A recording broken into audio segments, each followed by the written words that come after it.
एक मिनट थोडेसे खुर्ची आहे का मागं? FM 9+ चैनल और मैं हूं आपके साथ नेहा खान।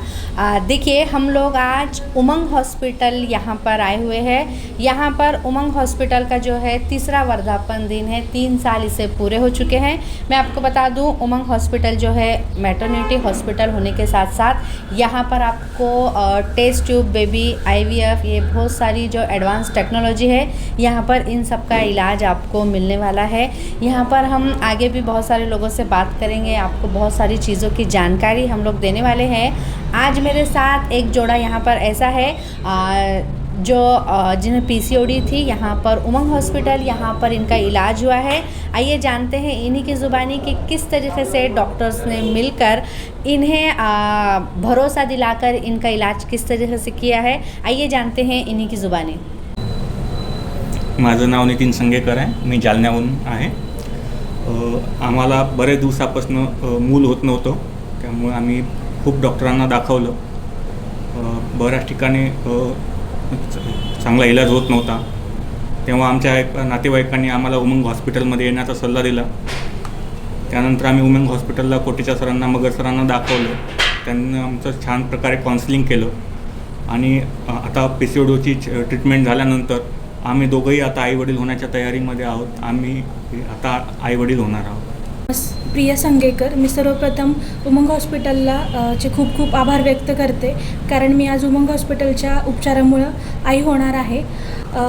जसं माझ्या मिस्टरांनी सांगितलं की यापूर्वी आम्ही बऱ्याच दवाखान्यामध्ये दाखवलं, त्यांनी देखील लॅप्रोस्कोपी सजेस्ट केली होती, परंतु मनात एक भीती होती लॅप्रोस्कोपीबद्दल, जी की मला या हॉस्पिटलमध्ये आल्यामुळं ती मनातली भीती गेली आणि लॅप्रोस्कोपीनंतर एक 20 दिवसातच मला कन्सीव झालं आणि मी आता आई होणार आहे। आप देख रहे हैं FM 9+ चैनल और मैं हूं आपके साथ नेहा खान। देखिए हर बार मुझे महिलाओं को रिप्रेजेंट करने में आप लोगों के सामने बहुत ही गर्व महसूस होता है। मैं हमेशा ही बहुत ही प्राउड फील करती हूं, क्योंकि अगर हम देखेंगे महिलाएं जो भी है कि कोई भी फील्ड में पुरुषों से पीछे नहीं है, बल्कि ये कहने में कोई बुरी बात नहीं है कि पुरुषों से कई फील्ड में महिलाएं आगे होती है। इसी तरीके से आज मैं उमंग हॉस्पिटल यहाँ पर मौजूद हूँ। मेरे साथ है अश्विनी जी देशमुख, यहाँ पर जो उमंग हॉस्पिटल की डायरेक्टर है। इन्होंने अपना करियर जो है खुद चुना है। पिताजी एडवोकेट है, मदर इनकी हाउसवाइफ है, फिर भी इन्होंने जो अपना फील्ड है चुना है। इन्हें घर से इनके बहुत सपोर्ट मिला है। मैं आपको बता दूं अश्विनी जी जो है नागपुर, जलगांव, केरला से होते हुए औरंगाबाद यहाँ पर बखूबी पिछले 3 साल से खुद के हॉस्पिटल में सक्सेसफुली रन कर रही है। बहुत से हज़ारों लोग जो है इनके हाथों यहाँ पर अपना इलाज करवा कर माता पिता बने हैं, क्योंकि उमंग हॉस्पिटल जो है वो एक मैटरनिटी सेंटर नहीं है। यहाँ पर IVF भी यहाँ पर मौजूद है। मैम जो है टेस्ट ट्यूब बेबी स्पेशलिस्ट है। यहाँ पर टेस्ट ट्यूब बेबी के बारे में हम सबको कई बार बहुत सारी गलतफहमियाँ होती है, लेकिन आइए जानते हैं मैम से हर एक चीज़ के बारे में। आइए जानते हैं पहले उनके करियर के बारे में कि किस तरह से वो यहाँ तक पहुँची है। FM 9 में आपका स्वागत है मैम। जैसे कि मैंने अभी बताया कि महिलाएं पुरुषों से कहीं पर भी पीछे नहीं है, क्या कहना चाहेंगी? आपका अब तक का सफ़र बताइए। देखिए मेरा 10th तक का स्टडी तो एक तालुका प्लेस में हुआ है। मैं मराठी मीडियम में 10th तक पढ़ी हूँ। उसके बाद मेरे मम्मी पापा चाहते थे कि मैं अच्छी जगह से पढ़ाई करूँ, कुछ अच्छा करूँ, तो उन्होंने मुझे 11th-12th में पूना में भेजा। फिर वहाँ जाने के बाद मुझे डॉक्टर बनने की इच्छा बहुत जागरूक हुई, क्योंकि डॉक्टर बनने के बाद मैं थोड़ा कुछ सोशल सर्विस भी कर सकती हूँ ऐसे मुझे लगा। और फिर उसके बाद 11th-12th में प्रिपरेशन करने के बाद MHCET के थ्रू मुझे यवतमाल के गवर्नमेंट मेडिकल कॉलेज में MBBS का एडमिशन मिला। वहाँ से मैंने 6 साल का मेरा MBBS कंप्लीट किया। उसके बाद आपको पता है उसके बाद पोस्ट ग्रेजुएशन के लिए भी एंट्रेंस रहती है, तो वो मैंने नागपुर में रह के 1 साल उसका प्रिपरेशन किया। और उसके बाद मुझे औरंगाबाद के मराठवाड़ा के जो रिनाउंड सेंटर है government medical college and hospital Aurangabad, वहाँ पे मुझे MS गायनेक के लिए सिलेक्शन हुआ। तो 3 साल मैंने वहाँ मेरा MS गायनेक कंप्लीट किया। उसके बाद मुझे हमेशा से ही इनफर्टिलिटी के पेशेंट, मतलब जिनको भी बच्चा होने के लिए तकलीफ़ रहती है, ऐसे लोगों में इंटरेस्ट था।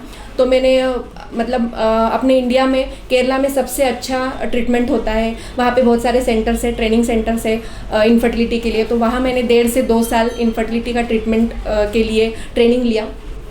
और उसके बाद मैं औरंगाबाद के लिए आई। गवर्नमेंट से पीजी करने के बाद आपको 1 साल का गवर्नमेंट का बॉन्ड रहता है, वो भी मैंने GMCH औरंगाबाद से कंप्लीट किया। उसके बाद जलगांव में मैंने एक प्राइवेट मेडिकल कॉलेज में 1.5 साल असिस्टेंट प्रोफेसर का जॉब किया और उसके बाद फिर मैं औरंगाबाद आई और औरंगाबाद में 2 से 3 साल मैंने नॉर्मल जो ऑब्स्टेटिक गायनेक प्रैक्टिस रहती है वो की और उसके बाद फिर डॉक्टर धीरज कोटेचा और डॉक्टर घनश्याम मगर सर, ये दोनों लैप्रोस्कोपिक सर्जन है जो 10 साल से ऑलरेडी ये शिवाजी नगर एरिया में प्रैक्टिस कर रहे थे। फिर उन्होंने अप्रोच किया और फिर हम तीनों ने मिल के, क्योंकि कैसे है कि अगर आपको अंडर वन रूफ पूरी ट्रीटमेंट देनी है पेशेंट्स को और सारे फीमेल्स को, तो उसमें बहुत सारे अंग हैं। जैसे अगर बच्चा होने के लिए आपको शुरुआत से मतलब ऑब्स्टेटिक केयर, फिर उसके बाद सोनोग्राफीज, फिर कभी कभी लैप्रोस्कोपीज लगती है, फिर IVF की ट्रीटमेंट, ये सब कोई अकेला इंसान हर 100% डेडिकेशन के साथ नहीं कर सकता और बहुत सारी कॉम्प्लिकेटेड केसेस रहती है कि जिसमें तुमको 2 ओपिनियन लग सकते हैं। तो इसलिए हम तीनों ने सोचा कि अगर हम साथ में आके ये करेंगे तो हम सारी ट्रीटमेंट अंडर वन रूफ दे सकते हैं। टीम वर्क की ताकत पे क्या कहना चाहेंगे? तो ज़रूर, बहुत ही ज़रूरी है, क्योंकि आजकल के इसमें कॉम्प्लिकेशंस बहुत बढ़ गए हैं। पेशेंट के पास टाइम नहीं है तो ज़्यादा देर वो आपके पास बैठ नहीं सकते। अगर 3 कंसल्टेंट है तो उनकी ट्रीटमेंट फास्ट होती है, उनको एक ही साथ 3 ओपिनियन मिलते हैं। जो अपन आजकल लोगों को सेकंड ओपिनियन चाहिए रहता, तो उनको एक ही जगह पे 3 ओपिनियन मिल जाते हैं। अगर कोई डिफिकल्ट सर्जरी है तो वो इमीडिएटली हो सकती है। 24 आवर्स 365 डेज आपको सर्विसेज मिल सकती है। उसके साथ मैं कहूँगी कि हमारे पास जेनेटिक का कंसल्टेशन है, हमारे पास डाइटिशियन अवेलेबल है, हमारे पास फिजियोथेरेपिस्ट है। तो सब कुछ हम तीनों होने के कारण एक साथ अवेलेबल करके दे रहे हैं। हमारे पास सोनोग्राफी मशीन जो है वो एकदम 4D 3D मशीन है।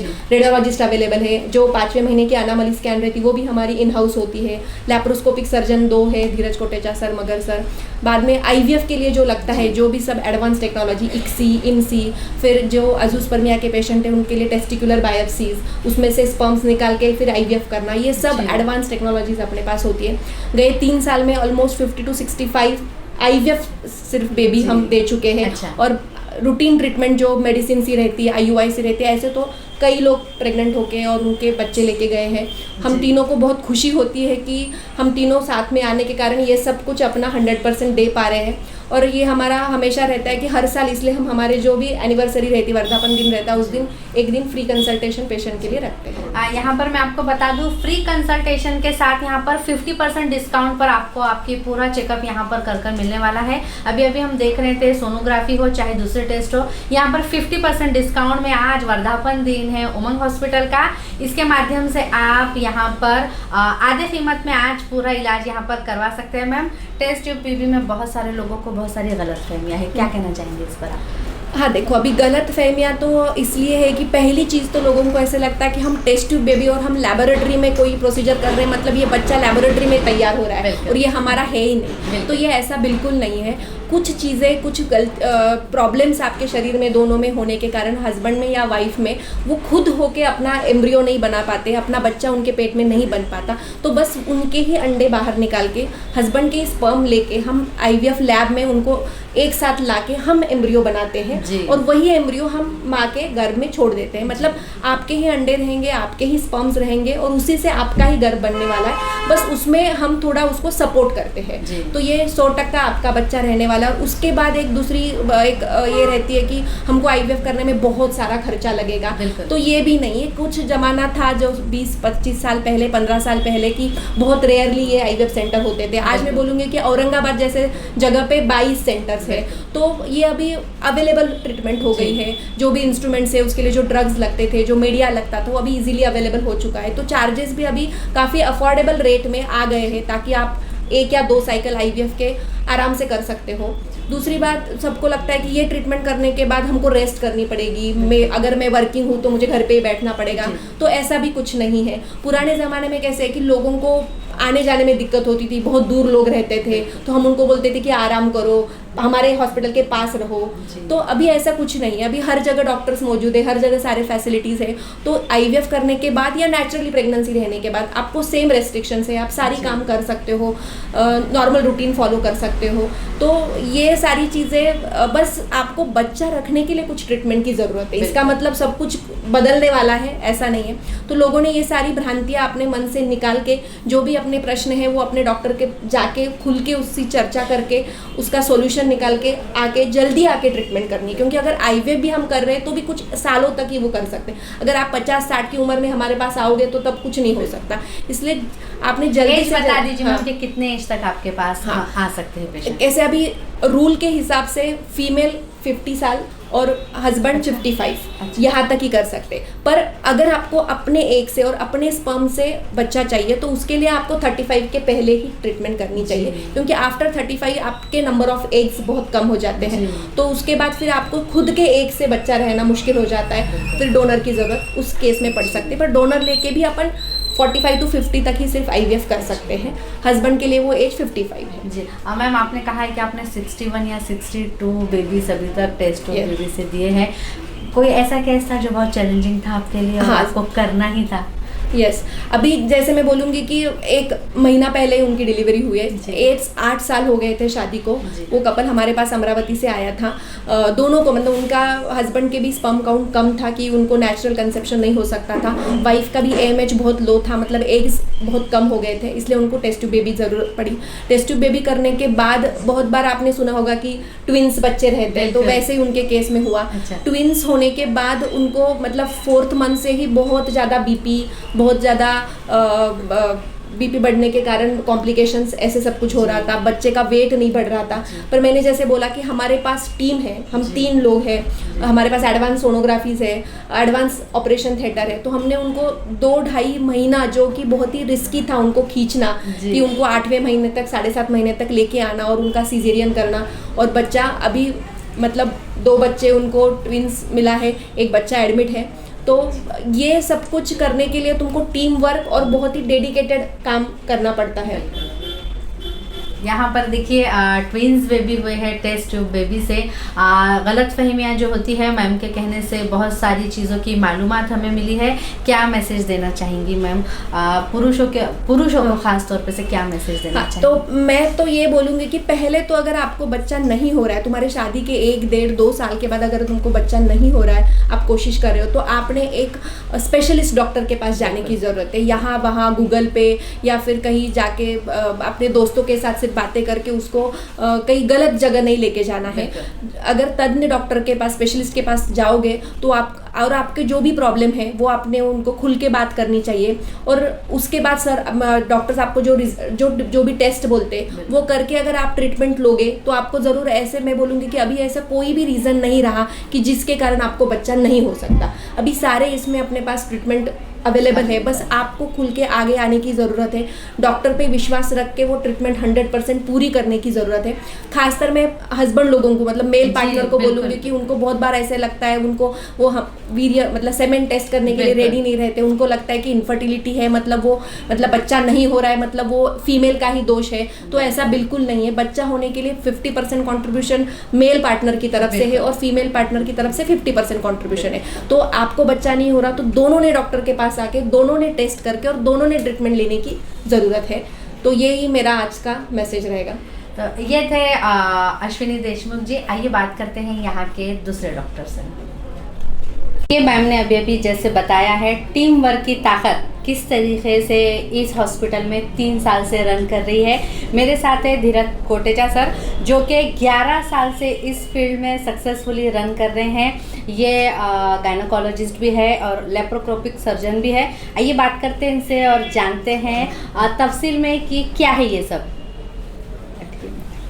क्या कहना चाहेंगे सर, लेप्रोस्कोपिक किसे कहते हैं और प्रेगनेंसी में ये कितना काम आती है, या प्रेगनेंसी में अगर कोई चीज़ में रुकावट है उसके लिए ये कितना काम करती है? पहले तो नमस्कार। लेप्रोस्कोपी ये जैसा हम बोलेंगे कि एक वरदान है महिलाओं के लिए जिनको प्रेगनेंसी नहीं रहता है। जैसे जैसे कुछ प्रॉब्लम रहते हैं, जैसे किसी के ओवरी पे सूजन रहती है या उसको हम PCOD बोलते हैं, या किसी के ट्यूब्स ब्लॉक रहते हैं, या किसी के गर्भ के अस्तर यानी यूट्रस में पर्दा रह सकता है, या कुछ गठान रह सकती है। तो ऐसे परिस्थिति में वो लोग या वो महिलाएं प्रेग्नेंट नहीं हो पाती है। तो लेप्रोस्कोपी से हम उस प्रकार जो भी उसका प्रॉब्लम है, जैसे ट्यूब ब्लॉक है तो ओपन करना, पर्दा है तो कट करना, सूजन है तो उसको कम करना, या जैसे जो भी हमको दिक्कत दिखती है या गर्भ की थैली पे गठान है तो वो निकालना, ये अगर हम प्रॉब्लम सॉल्व करते हैं या वो चीज़ को निवारण करते हैं तो उनको प्रेगनेंसी रहने में बहुत बहुत मदद होती है। दूसरा लैप्रोस्कोपी का ये है कि उसमें उसको हम मिनिमल इन्वेजिव सर्जरी बोलते हैं, यानी जिसमें पेट पे कम से कम चीरे आते हैं तो पेशेंट का जो रिकवरी है यानी जल्दी ठीक तंदुरुस्त होने का जो है वो ज़्यादा रहता है, इन्फेक्शन कम से कम होता है, ब्लड लॉस यानी खून का मात्रा शरीर में से कम होने के प्रमाण भी कम हो जाता है और जल्दी से जल्दी वो घर के काम में या जहाँ पे ऑफिस में वहाँ पे वो जल्दी ज्वाइन कर सकते हैं। सर पहले के ज़माने में जैसे कि लेप्रोस्कोपी के लिए बहुत ज़्यादा काउंसलिंग करना पड़ती थी, तो क्या फ़र्क दिखता है आपको 5 या 6 साल पहले और अभी? कितने लोग जागरूक हुए हैं इसके लिए? अभी तो जैसे हम बोलेंगे कि इनफर्टिलिटी या प्रेगनेंसी नहीं रहती है, लोगों में बहुत जागरूकता है और थैंक्स टू आप लोगों को कि जो अच्छे अच्छे चैनल्स रन करके ये पूरी इन्फॉर्मेशन लोगों तक पहुंचाते हैं। तो जैसे ये जरिया है मालूम करने का यूट्यूब ये, और जैसे पहले पुराने ज़माने में क्या होता था कि ये फैसिलिटी हमको पूना या बॉम्बे या बड़े बड़े शहरों में जाके लेना पड़ता था, लेकिन अभी औरंगाबाद जैसे सिटी में भी अपने को वो फैसिलिटी आराम से मिल रही है। तो एक तो प्रिंट मीडिया, इलेक्ट्रॉनिक मीडिया और अभी ये सोशल मीडिया की वजह से, प्लस ये जो सुविधा है इनकी छोटे छोटे शहरों में उपलब्ध होने की वजह से लोग अभी इसमें काफ़ी अच्छे से जुड़ गए हैं। दूसरा एक हमारे ध्यान में आने वाली चीज़ है खर्च। बिल्कुल खर्च कितना भी उसकी इच्छा रहे, लेकिन अगर पैसे नहीं रहे तो वो ट्रीटमेंट नहीं कर पाता है। लेकिन अभी टेक्नोलॉजी जैसे हम बोलते हैं ना छोटे छोटे शहरों में आ गए तो उसका खर्चा भी अभी कम होते जा रहा है, तो बहुत सारे के लोगों के बस में अभी वो आ गया है। तो ये फ़र्क हमने अभी पिछले 5-6 सालों में देखा है। जो जोड़ियाँ, जो दाम्पत्य, इन सब चीज़ों से डरते हुए क्या मैसेज देना चाहिए? हम यही कहना चाहेंगे कि हमारे उमंग की तरफ से कि आप समय पे इलाज कीजिए, क्योंकि समय का बहुत महत्व है। हम बोलते हैं हमारे पास पैसा नहीं है, कोई साथ में नहीं है, लेकिन एक बार समय निकल गया तो फिर वो ट्रीटमेंट जो सिंपल होती है या जो शादी है वो फिर मुश्किल होते जाती है। फिर उम्र के हिसाब से फॉलिकल यानी महिलाओं की बीज तैयार करने की क्षमता कम होते जाती है, तो फिर उसका असर फिर प्रेगनेंसी रहने पे या फिर IVF में भी रिज़ल्ट मिलने में फ़र्क पड़ता है। तो आपको प्रॉब्लम है, आप आपके डॉक्टर से सलाह कीजिए, उनसे इसके बारे में अच्छे से मालूमात कर लीजिए और फिर उनकी सहायता से या हमारे पास आके हमारे जैसे एक्सपर्ट से ओपिनियन लेके आप आगे इलाज करके एक अच्छा बच्चा या एक घर में खुशी लाइए। उमंग हॉस्पिटल के गाड़ी का तीसरा पहिया घनश्याम मगर जी है मेरे साथ, जो तीसरे डायरेक्टर है हॉस्पिटल के। जैसे कि हम लोग देख रहे हैं टीम वर्क और टीम की ताकत किस तरीके से है। सर गायनोकोलॉजिस्ट भी है और लेप्रोस्कोपिक जो कि अभी बात हुई थी उसी तरीके से। आइए बात करते हैं प्रेगनेंसी में जो सारे रिस्क होते हैं किस तरीके से होते हैं, किस तरीके से इसको मैनेज करना चाहिए। आइए बात करते हैं मगर सर से। मैं आपको बता दूं मगर सर पिछले 18 साल से इस फील्ड में हैं और इसी एरिया में पिछले 11 साल से सक्सेसफुली रन कर रहे हैं। कई हज़ारों औरतों ने इनके हाथों पे अपना इलाज करवाया है और वो माँ बाप भी बन चुके हैं। ये बात करते हैं मगर सर से। काय सांगणार सर? नमस्कार, मी डॉक्टर घनश्याम मगर. मागील 18 वर्षापासून शिवाजीनगर ह्या भागामध्ये मी प्रॅक्टिस करत आहे. यामध्ये विविध असे पेशंट जे आहेत, हाय रिस्क पेशंट जे आहेत, हाय रिस्क मदर ज्यांना म्हणतो, म्हणजे प्रेग्नन्सी एकतर लो रिस्क असतात आणि हाय रिस्क असतात. हाय रिस्क म्हणजे कुठल्या प्रेग्नन्सी की ज्यांना डायबिटीज आहे, हायपरटेन्शन आहे, ब्लड प्रेशरचा त्रास आहे, प्रेग्नन्सीमध्ये काही गुंतागुंत आहे जसं की जुळा गर्भ असणे, ट्विन प्रेग्नन्सी, डायबिटीज, हायपरटेन्शन, ह्या अनिमिया आपण ज्याला म्हणतो रक्त ज्यांच्यामध्ये कमी आहे, अशा पेशंट्सला एका छताखाली इथे तज्ज्ञ डॉक्टरांची टीम आमच्याकडे उपलब्ध आहे आणि ऑपरेशन थिएटरमध्ये बऱ्याचदा दुसऱ्या सर्जनचं ओपिनियन पण अशा केसेसमध्ये लागतं. तर ही टीम उमंग हॉस्पिटलमध्ये संपूर्णरित्या आम्ही तयार केलेली आहे. सर एक प्रश्न आहे माझ्या मनामध्ये. काही आई अशी असते की त्यांना 9 महिन्यापर्यंत त्यांना एकतर BP असतो, हाय BP, किंवा त्यांना हाय डायबिटीज असतो. हा कसला प्रकार असतो? प्रेग्नन्सीमुळेच बऱ्याचदा ब्लड प्रेशर वाढलं जातं. म्हणजे आपण म्हणतो की 20 आठवड्यानंतर प्रेग्नन्सीचे पहिले 20 आठवडे जे असतात त्याच्यामध्ये जर BP वाढलं समजा तर आणि त्या वेगळ्या कारणाने असू शकतं, पण 20 आठवड्यानंतर जे ब्लड प्रेशर वाढलं जातं ते मुख्यतः प्रेग्नन्सीमुळे असतं. मग अशा पेशंट्सला खूप आपण हाय रिस्क म्हणतो, त्यामुळे डिलिव्हरी दरम्यान रक्तस्राव होण्याची भीती असते. त्यांना हायपरटेन्शन कंट्रोल करण्यासाठी काही मेडिकेशन दिल्या जातात. त्याचसोबत गर्भामध्ये बाळ व्यवस्थित वाढतं आहे की नाही, कारण की ब्लड प्रेशर का वाढतं आईचं, काही बाळाला रक्तपुरवठा प्रमाणात जात नाही, त्यामुळे आईचा हा एक रिस्पॉन्स असतो की ब्लड प्रेशर वाढलं जातं, पण याचं कंट्रोल नसतं आणि त्यामुळे बाळ पोटात कसं वाढतं आहे हे सुद्धा त्यासोबत डॉपलरने म्हणजे सोनोग्राफी मशीनने बघितलं जातं. आणि आईचं ब्लड प्रेशर कंट्रोल करण्यासाठी बाळाची वाढ किती होते आणि हे बॅलन्स करून बाळ त्याची डिलिव्हरी करणं हे महत्त्वाचं यामध्ये असतं. बाळावर काय परिणाम होतो? बाळाची वाढ कमी होऊ शकते. अच्छा. बाळाला रक्तपुरवठा कमी झाल्यामुळे बाळाची वाढ खुंटते आणि त्याला आपण इंट्रायुटराईन ग्रोथ रेस्ट्रिक्शन असं म्हणतो, जे IUGR ज्याला म्हणतो, ज्यामुळे बाळाचे वजन कमी होतं, बाळाबद्दलचं पाणी कमी होऊ शकतं आणि आईला त्याचा त्रास जास्ती होऊ शकतो. तिला झटके येऊ शकतात, त्याला आकडी आपण म्हणतो, किंवा हातापायावर जास्त सूज येणे, लिव्हर, किडनी, बाकीचे अवयव जसं ब्रेन याच्यावर सुद्धा सूज येण्याची भीती असते आणि त्यातून झटके येण्याची शक्यता असू शकते. काय मेसेज देणार आहे सर, जसं तुम्ही BP आणि शुगरसाठी जे सांगितलेलं आहे त्यावर काय मेसेज देणार? मेसेज हाच असेल की ज्या लोकांना प्रेग्नन्सीमध्ये काही कॉम्प्लिकेशन म्हणजे असतील, तर जर यांनी प्री प्रेग्नन्सी जर चेकअप केलं, आता ही संकल्पना नवीन आहे, प्री कन्सेप्शन काउन्सिलिंग आपण ज्याला म्हणतो. प्री कन्सेप्शन काउन्सिलिंग म्हणजे काय की गर्भधारणेच्या आधी आपल्याला काही आजार असतील, जसं की डायबिटीज, हायपरटेन्शन, थायरॉईडचा आजार, ब्लड प्रेशरचा आजार, इतर काही झटके येण्याचे आजार जे असतील, हे आजारांचं निरसन करून घेणं गरजेचं आहे. त्याच्यावर आधीचे काही ट्रीटमेंट चालू असतील, समजा झटके येणारे पेशंट आहे त्यांना काही औषधी चालू असतील, त्यामुळे बाळामध्ये व्यंग निर्माण होण्याची शक्यता वाढते. तर अशी औषधी असतात ज्यामुळे बाळामध्ये व्यंग निर्माण होत नाही, तर ती औषधी आपण आधी सुरू करू शकतो. डायबिटीज असेल तर तो कंट्रोल करून मग प्रेग्नन्सी प्लॅन करता येऊ शकते. थायरॉईड असेल तर थायरॉईडच्या गोळ्या ज्या आहेत त्या प्रमाणात घेऊन थायरॉईड कंट्रोल झाल्यानंतर मग प्रेग्नन्सी प्लॅन करता येऊ शकते, जेणेकरून प्रेग्नन्सीमध्ये हे आजार बळावणार नाही आणि त्याचा परिणाम हा बाळावर आणि आईवर होणार नाही. सर, लोकांमध्ये एक संभ्रम आहे आता पण की ज्यांना थायरॉईड असतो त्यांना मुलं होऊ शकत नाही, बाळ होऊ शकत नाही, हे कितपर्यंत खरं आहे? पण थायरॉईडसाठी ट्रीटमेंट खूप सोपी आहे की थायरॉईडच्या मेडिकेशन्स तुम्ही जर सुरू केल्या तर नक्कीच त्यांनाही मूलबाळ होऊ शकतं. पण ती गरज आहे की त्यांनी पुढे येण्याचं, माझं थायरॉईड किती आहे हे चेक करून घेण्याचं, आणि थायरॉईडच्या मेडिकेशननी थायरॉईडचे लेवल नॉर्मल येऊ शकते आणि त्यांना नॉर्मल प्रेग्नन्सी राहू शकते. संपूर्ण बरा होणारा आजार आहे, बिल्कुल बरा होणारा आजार आहे. देखिए यहाँ पर जैसे कि बात करेंगे मगर सर है हमारे साथ अभी, आइए जानते हैं कि सोनोग्राफी कौन कौन से महीने में ज़रूरी होती है, किस तरीके से होती है, कौन सी सोनोग्राफी किस वक्त करना चाहिए. जैसे कि उन्होंने अभी बताया था कि ॲडव्हान्स सोनोग्राफी भी यहाँ पर है. कोणत्या महिन्यापासून सोनोग्राफी आईला गरज असते किंवा ॲडव्हान्स सोनोग्राफी केव्हा गरजेची असते?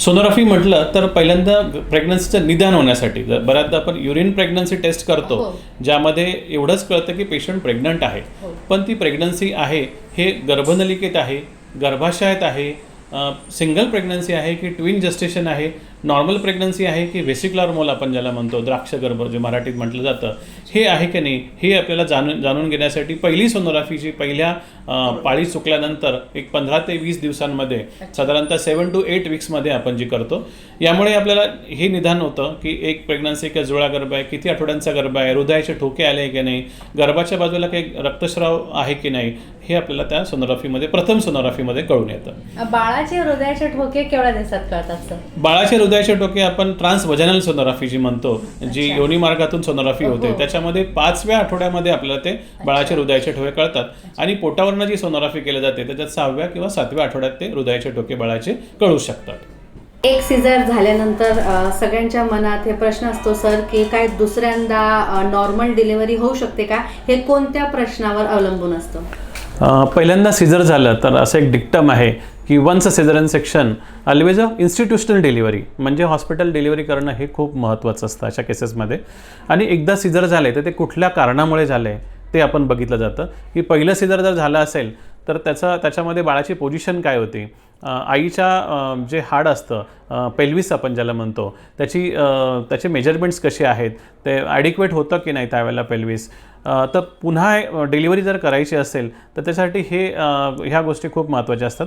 जसं की थिकनेस ज्याला आपण म्हणतो, साधारणतः प्रिव्हियस कारच्या थिकनेस हा 3 मिलीमीटरपेक्षा जास्त असेल तर गर्भपिशवी रप्चर होण्याची शक्यता ह्या ट्रायलमध्ये कमी असते. आणि जर थिकनेस जर कमी झालेला असेल तर अशा पेशंट्समध्ये आपण ट्रायल देत नाही. हे सगळे बऱ्याचशा फॅक्टर्सवर अवलंबून असतं. जसं की बाळाचे ठोके त्या दरम्यान कसे आहेत, गर्भाशयाच्या तोंडाची जी ओपनिंग म्हणतो आपण ज्याला, तर ते कसं होतं आहे, कशा प्रमाणात होतं आहे, डायलिटेशन ज्याला आपण म्हणतो, सर्वायकल डायलिटेशन हे त्या प्रमाणात होत आहे की नाही. आणि त्या दरम्यान स्कार आपण बऱ्याचदा पाल्पेट करतो, म्हणजे आधीचं जे सिझेरियन सेक्शन जे असतं तो स्कार आपण पाल्पेट करतो आणि आईचे नाडीचे ठोके पण बघितले जातात. याच्यामध्ये असं वाटलं की हाय रिस्क आहे त्यावेळेला अशा पेशंटला आपण ट्रायल देत नाही, अशा पेशंटला पुन्हा सिझेरियन लागू शकतं. तो देखिए ये बहुत ही अच्छी मालूमात थी कि बहुत सारे लोगों के दिमाग में जब सवाल होता है कि पहले सीज़र हुआ है, दूसरी डिलीवरी क्या नॉर्मल होगी, यही सवालों के बहुत अच्छे जवाब मगर सर ने दिए हैं. अगर आप भी यहाँ पर अपना इलाज करवाना चाहते हैं तो बिल्कुल उमंग हॉस्पिटल की टीम हमेशा ही आपके लिए 24 घंटे तैयार है. स्क्रीन पर दिए हुए नंबर पर डायल कीजिए, उमंग हॉस्पिटल की मालूमात लीजिए और इनके टीम से ज़रूर जुड़िए.